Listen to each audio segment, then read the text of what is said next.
အမျိုးသားဟာသူ့ရဲ့စစ်ဆက်ထားသူကိုမောင်းထုတ်ဖို့အတွက်သူမကိုရေနဲ့တမင်ပတ်လိုက်ပါတယ်ဒါပေမဲ့အမျိုးသမီးကအလျှော့မပေးဘဲရေတစ်ခွက်ကိုပြန်ယူပြီးသူ့ကိုပြန်ပတ်လိုက်ပါတယ်သူခြေထောက်နှစ်ဖက်လုံးမတန်ဆွမ်းဖြစ်သွားကြတဲ့ကဘသူမှလက်မထက်ချင်ကြတာကြောင့်သူမကိုအထင်မြင်သေးပိုင်ခွင့်မရှိဘူးလို့ပြောလိုက်ပါတယ်အဲ့ဒီအချိန်မှာအမျိုးသားရဲ့အမေရောက်လာပြီးဘာဖြစ်တာလဲလို့မေးပါတယ်အမျိုးသမီးကပြုံးပြီးသူတို့တယောက်နဲ့တယောက်ဆူတောင်းမြတ်တာတွေပို့တနေကြတာလို့လိန်ပြောလိုက်ပါတယ်ဒါကိုကြားတော့တထေးကတော့ကြီးကအရန်သဘောကျသွားပါတယ်အကြောင်းရင်းကတော့ဒီအမျိုးသမီးဟာသူမရဲ့သားကိုပြန်ပြီးတုံ့ပြန်ရဲတဲ့ပထမဆုံးလူဖြစ်နေလို့ပါပဲဒါကြောင့်တထေးကတော့ကြီးကသူမကိုအိမ်မှာဆက်နေခွင့်ပြုပြီးတားဖြစ်သူနဲ့ရင်းနှီးအောင်လုပ်ဖို့ပြောပါတယ်အမျိုးသားကအိမ်ထင်းကိုသူ့အခန်းထဲပြန်ပို့ခိုင်းပေမဲ့အမျိုးသမီးကကူညီပေးမယ်လို့ကိုယ်တိုင်ကမ်းလှမ်းလိုက်ပါတယ်တထေးကတော့ကြီးကတော့လူမှန်ကိုရွေးချယ်မိပြီဆိုပြီးဝမ်းသာနေပါတယ်အခန်းထဲရောက်တော့အမျိုးသမီးကအမျိုးသားရဲ့ကတင်ပေါ်မှာဘာမှမစင်စားပဲထိုင်ချလိုက်ပါတယ်အမျိုးသားကသူမကိုအပြင်ထွက်သွားဖို့နဲ့သူဘယ်တော့မှလက်ထပ်မှာမဟုတ်ကြောင်းပြောပါတယ်အမျိုးသမီးကပြန်ပြောဖို့ပြင်နေတော့မှပဲအမျိုးသားရဲ့ညီဖြစ်သူရောက်လာပါတယ်သူကအဖေဖြစ်သူကကုမ္ပဏီကိုသူ့လက်ထဲအပ်လိုက်ပြီဖြစ်ကြောင်းနဲ့အကိုဖြစ်သူအနေနဲ့သူ့စကားကိုနားထောင်ရတော့မှာဖြစ်ကြောင်းလာရောက်ရန်ဆက်ပါတယ်အမျိုးသားရဲ့ညီကဒီလောက်အထိရိုင်းပြလိုက်မယ်လို့အမျိုးသမီးကထင်မထားပါဘူးသူမကချက်ချင်းပဲအမျိုးသားရဲ့ဝီချဲကိုကင်ပြီးဘီးတွေနဲ့ညီဖြစ်သူရဲ့ခြေထောက်ကိုတက်ကြိတ်လိုက်ပါတယ်အဲ့ဒီနောက်ညီဖြစ်သူကိုအခန်းပြင်ကိုချက်ချင်းမောင်းထုတ်ပစ်လိုက်ပါတယ်အမျိုးသမီးကအမျိုးသားဟာသူမကိုကျေးဇူးတင်လိုက်မယ်လို့ထင်ထားပေမဲ့သူကတော့သူ့ကိစ္စတွေဝင်ပါတာကိုစူပူနေပြန်ပါတယ်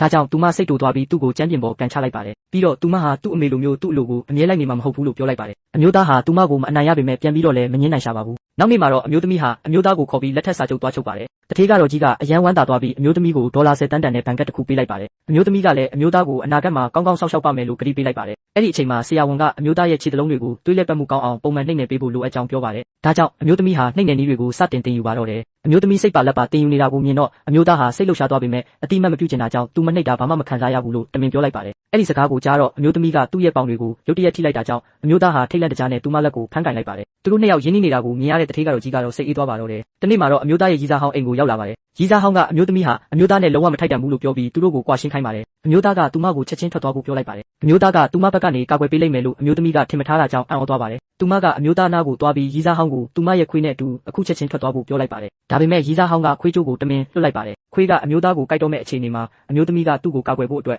အမျိုးသားရဲ့ရှေ့မှာချက်ချင်းပိတ်ရက်လိုက်ပါတော့တယ်